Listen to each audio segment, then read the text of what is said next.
Prepaid mobile వినియోగదారులను దోచుకుంటున్న కంపెనీలపై భారత ప్రభుత్వం ఉక్కుపాదం మోపాలి.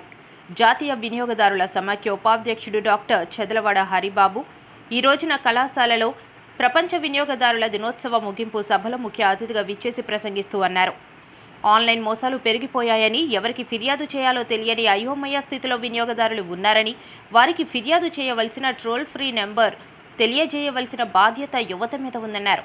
కల్తీ లేని కట్టడం చేయటంలో రాష్ట్ర ప్రభుత్వం బాధ్యత అన్నారు. ఎందుకంటే తగినంత సిబ్బందిని ఏర్పాటు చేయకపోవడం ప్రభుత్వ నిర్లక్ష్య వైఖరికి నిదర్శనమన్నారు. రోజురోజుకి కల్తీలు మహమ్మారి రాజ్యమేలుతున్న తమకేమి పట్టనట్టు సంబంధిత మంత్రులు, అధికారులు ఉండటం బాధాకరమన్నారు.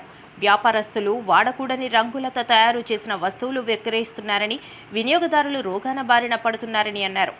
బీరాల నాగేశ్వరరావు ప్రసంగిస్తూ రోగి కూడా వినియోగదారుడేనని, రోగి అడిగితే తనకు వాడిన మందుల కేస్ షీట్ ఇవ్వాల్సిందేనన్నారు.